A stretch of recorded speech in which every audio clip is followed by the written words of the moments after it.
Hey everyone, John Garrett here.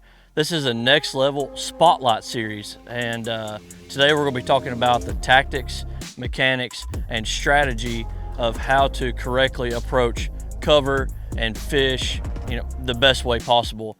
We're just going to be using a Texas rig with a ray chalk on it. Like I said, this, how to approach cover includes everything that you throw using forward facing sonar, but just today we're using Texas rig ray chalk.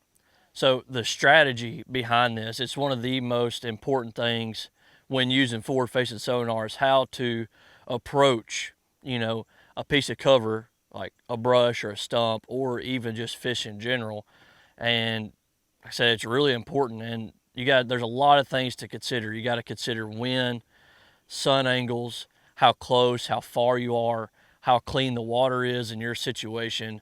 But mainly all together is you want to approach everything, cover and fish, really sneaky and keep the correct distance away from your boat. That way you can present your bait the best way possible without spooking fish and enhance your chance of getting that bite you're looking for.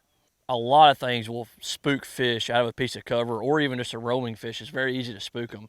Noise on the boat, and a lot of times, believe it or not, is actually waves or ripples slapping your boat. Whether you're in a fiberglass or aluminum boat, the fish hear that and they get really spooked, and we've learned that with forward facing sonar. So noise in the boat, noise on the boat, and making a loud or bad presentation with your bait. If you splash your bait right on top of the fish and he's only a few inches or feet under the surface, really easy to spook that fish. I like to look at it as in like you're stalking a deer constantly on the water. You want to be as sneaky and as stealthy as you can when you're hunting something, but basically you're hunting fish at all times with your forward facing sonar. So what I like to do is I like to my furthest cast possible, I'm going to say 120 foot. That's how far I like to start sneaking up on an object. I see it out on my forward facing at 120. I want to get 100 foot, 75 to 100 foot is really a good sweet spot. That way you're able to make a long cast and present your bait without the fish knowing you're there. All right, so that looks like one out there. So I'm approaching one. He's out there at 90 foot. So that's that rice grain out there. So what I'm gonna do is I'm gonna make a nice long cast. And my bait, you see my bait splash right on that fish. And there he's slowly going down to it there. Slowly going down. He probably won't bite it, but he might. But that lets you know that was a bass. And he's sitting right above my bait on the bottom, just looking at it. Followed it all the way to the bottom.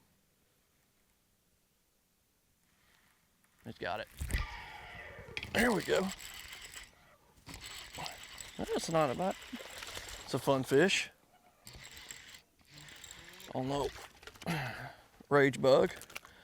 So yeah, that was pretty cool. That fish was, you'll be able to see it on the screen. He was out at 60 or 70 foot, and I threw that non-traditional forward facing bait, that rage bug. But yeah, that was fun. So yeah, so in front of the boat here, we have a brush pile, and anytime I'm fishing a piece of cover or a fish on my forward facing, approaching that piece of cover or fish is very important. So what I like to do is I like to start out with my target. You can see out here at 60 foot, there's a little rise, but that brush is out there at like 90 to 100 foot. So I like that piece of cover or fish to be at the far side of my screen.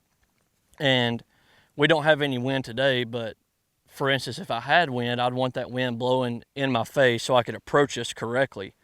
So as I approach something like this, I want to keep it a good ways out there and really keep my boat and trolling motor quiet. I don't want to be beating around on my boat, having my trolling motor on a high speed, jerking it around.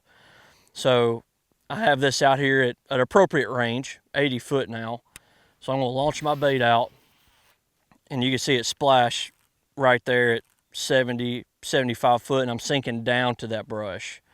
And keeping that out there away from the boat is pretty important. I'm not spooking the fish that are in there, making a long cast, and those fish don't know I'm around if they're in a brush pile or a piece of cover that I'm approaching. Right on my screen there, you can barely see that rice grain at 80 foot. That's what we're looking for. That's a bass. So I've been trolling on high, and there he is right there. I've been trolling on high, but when I saw that fish, I instantly let off the trolling motor. And I'm letting my boat creep in range. So there he is at 70 foot. I'm gonna cast out there. There's my bait that hit.